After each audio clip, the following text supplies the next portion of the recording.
Bonjour à tous, bonjour les amis, j'espère que vous allez bien. Nous sommes déjà en avril, qui dit avril dit bientôt mai, qui dit mai dit déclaration d'impôt. Et vous êtes très nombreux cette année, encore plus nombreux que l'année dernière, à vouloir faire votre comptabilité vous-même. Et vous avez bien raison concernant les locations meublées non professionnelles, locations meublées professionnelles et les SCI à l'IS. Et je ne peux que vous encourager à le faire vous-même. Alors, quand on fait sa comptabilité, il y a des cas qui sont simples, il y a des cas qui sont plus compliqués. Et dans cette vidéo, je vais vous donner un petit peu mon avis sur des cas un petit peu compliqués. Vous allez peut-être vous retrouver dans ces cas et je vais vous donner mes conseils, mes recommandations, que faire dans ces cas un petit peu plus compliqués que les cas habituels. Voilà, mais avant toute chose, je crois que mon fruit de la passion est prêt à être mangé et je voulais partager ça avec vous. Alors, je vais le cueillir. Ouais, je ne suis pas en train de tricher. Je vais le cueillir comme ça. Voilà. Et on va l'ouvrir ensemble, on va voir s'il est bon à être mangé. Je crois d'ailleurs que la plante est en train de mourir. Donc à mon avis, c'est le seul fruit de la passion que je vais… je ne sais pas s'il y en a un autre. En tout cas, voilà, je vais l'ouvrir.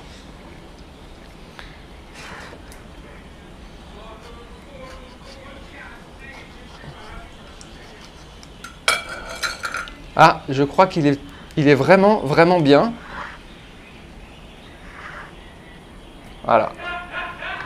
Alors, si vous entendez des hurlements ou des chants indiens, c'est parce que mes voisins sont en train de faire la fête. Il est 8 h du matin, mais je ne sais pas ce qui se passe. Donc voilà, donc ça, c'est pour plus tard. Je pense qu'elle est excellente. Je vais en manger un petit peu quand même.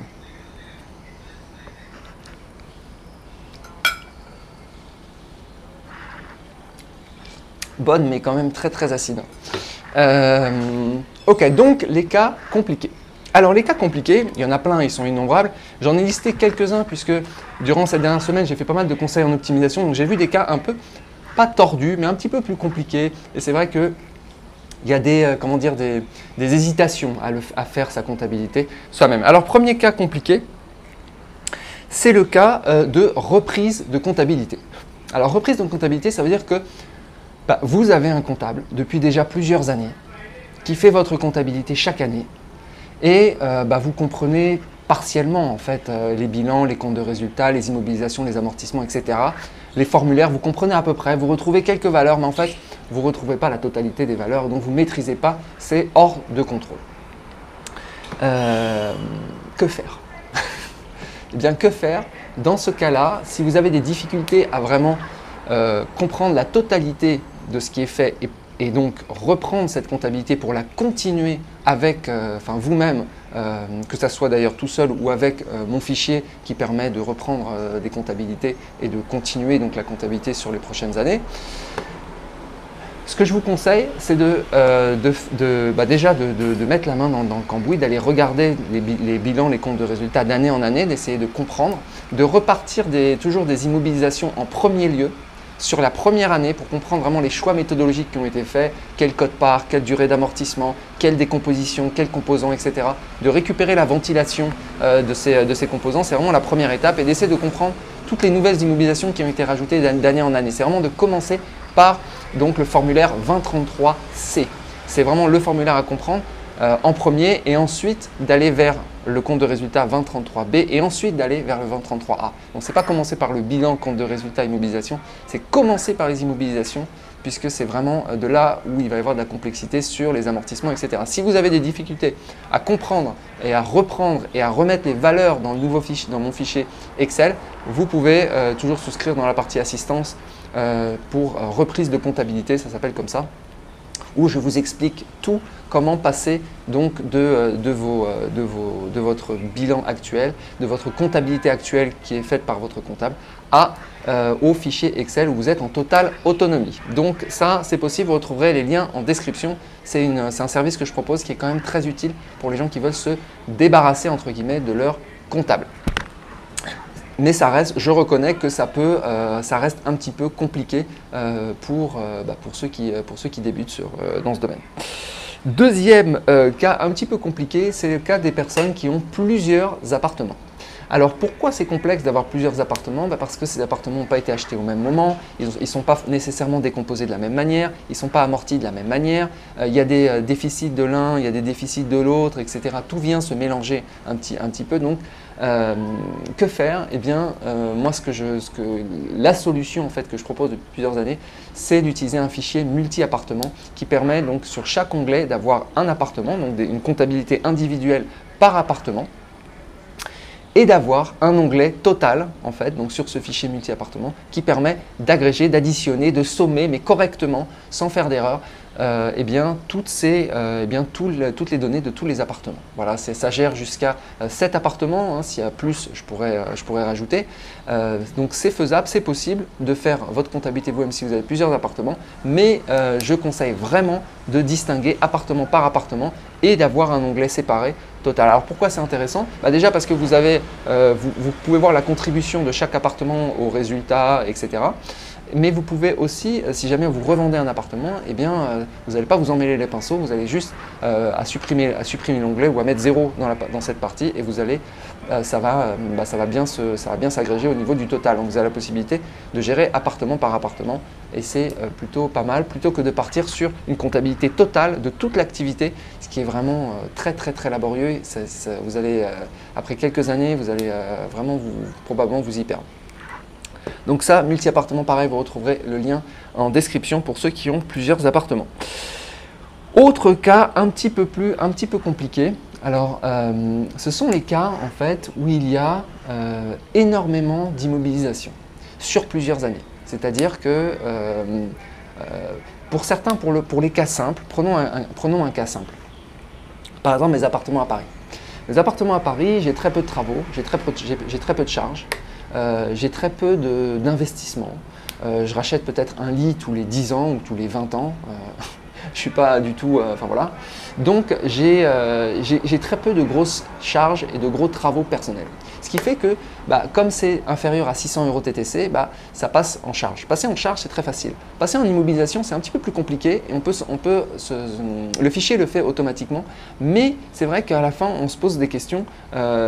J'ai cet amortissement cette année, d'où est-ce que ça vient? Est-ce que ça vient de quel composant de mon appartement? De quels travaux est effectué en quelle année? De quel mobilier effectué en quelle annère? Si on se pose ces questions qui deviennent des questions presque métaphysiques, eh bien on peut s'y perdre après quelques années. Même si, je le répète, le fichier le gère automatiquement, on peut se poser des questions. Même si vous avez un comptable et que vous regardez vos immobilisations et vos amortissements, vous pouvez vous y perdre et vous dire mais qu'est-ce qu'il y a vraiment à l'intérieur si vous avez eu beaucoup d'immobilisation. Et donc pour ceux qui font de la location courte durée, qui ont énormément de travaux, d'achats, etc., c'est un peu plus compliqué. Alors la solution, c'est de mettre la main dans le cambouis et de rester proche de votre comptabilité. Voilà, il n'y a pas d'autre solution.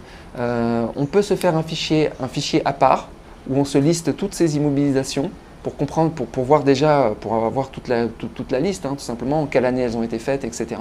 Ça peut aider. Donc on peut peut-être optimiser mon fichier Excel là-dessus. Par contre, il ne va pas y avoir trop de choix que de rester proche de sa compta et de mettre la main dans le cambouis et de continuer à aller dans les détails si on souhaite comprendre.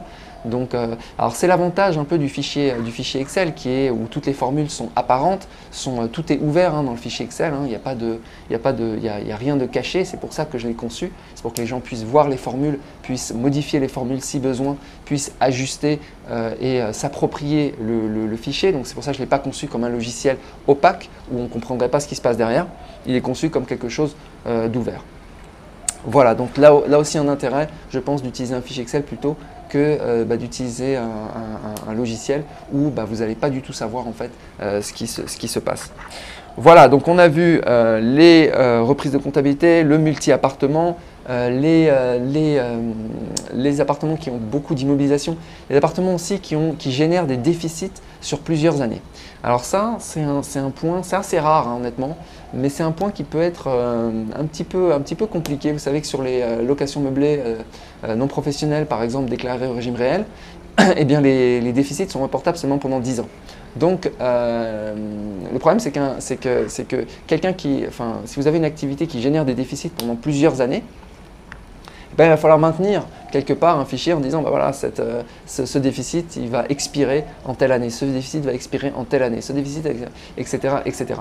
Ça, c'est pas gérer, le fichier va gérer les déficits, mais le fichier ne va pas vous alerter en vous disant, ah tiens, là ça fait plus de 10 ans ou moins de 10 ans que vous avez généré ce déficit, donc il ne faut pas le comptabiliser. Donc là, ça, il va falloir le maintenir à part. Je ne sais pas d'ailleurs s'il y a des logiciels qui vont prendre en compte ce cas. Donc il faut garder à l'esprit que ces déficits, il va falloir maintenir peut-être une petite liste à côté, un fichier à côté, un onglet que vous pouvez rajouter sur mon fichier en disant bah, tiens, ces déficits vont expirer à telle date. Voilà, donc ça c'est un point, s'ils ne sont pas utilisés. Hein, s'ils ne sont pas utilisés.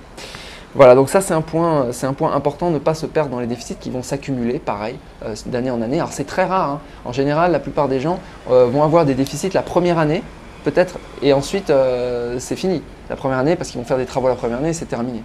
Mais d'autres, c'est vrai que ça se cumule sur plusieurs années. Hein. Ils font des travaux sur 2, 3, 4, 5 ans, ils sont déficitaires. Hein.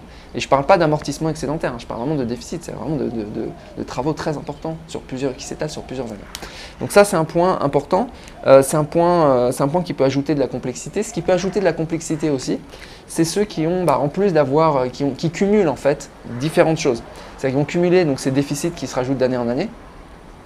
Et ils vont cumuler aussi des amortissements excédentaires. Voilà. Alors là, c'est plus pareil, hein, c'est faisable, hein, le fichier le gère. Par contre, il ne faut pas perdre le nord. Hein. Voilà, il faut parfaitement comprendre ce qui se passe. Ça veut dire qu'il faut suivre toutes les vidéos. Il ne faut pas passer aucune des vidéos. Toutes les vidéos d'information, vous les regardez même 2 fois. Et vous maintenez votre fichier clairement, voire même tous les trimestres, vous le re-regardez pour le recomprendre, pour comprendre ce qui se passe vraiment. Sinon, vous pourriez être perdu. Voilà. Alors un point peut-être important aussi pour gérer ces cas complexes, mais c'est aussi une remarque générale, c'est le fait de maîtriser un petit peu Excel. Voilà. Alors nous, notre génération, on est né avec, entre guillemets, hein, on a vécu avec Excel, tout le monde travaille avec Excel, etc. Mais c'est vrai, c'est pas non plus le cas de tout le monde. Hein. Il y en a qui ne travaillent pas tous les jours avec Excel. Donc il n'y a pas non plus besoin de connaître des fonctionnalités très avancées.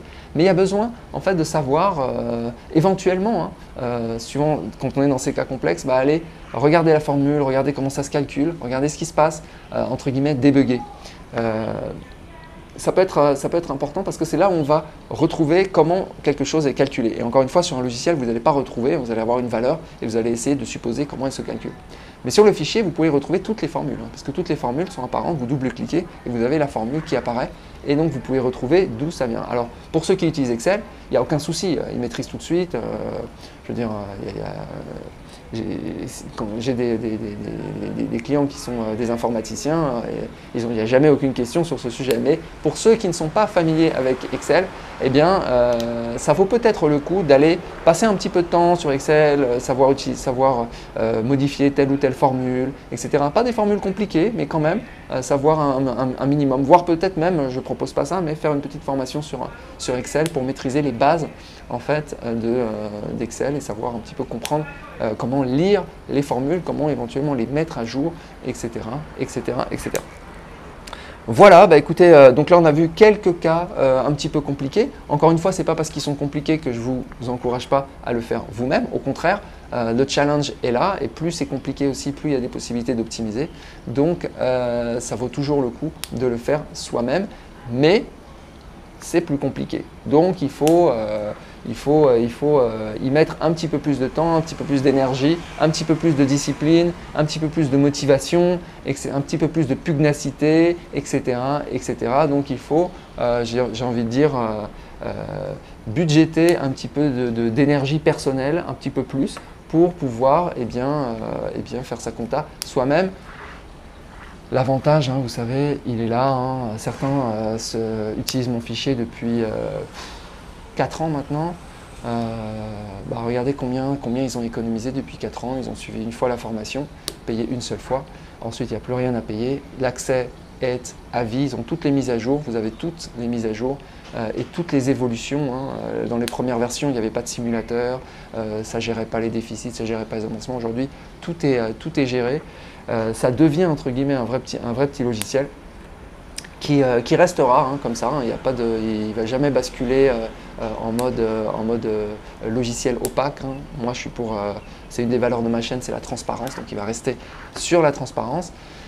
Donc voilà, écoutez, c'est tout pour aujourd'hui. Je ferai peut-être une vidéo sur les cas simples, vu qu'on a vu les cas compliqués. Je ferai peut-être une vidéo sur les cas simples qui sera sûrement un peu plus courte. Je sais, je fais des vidéos trop longues, je sais. Je vous souhaite une excellente journée et je vous dis à bientôt. Ciao.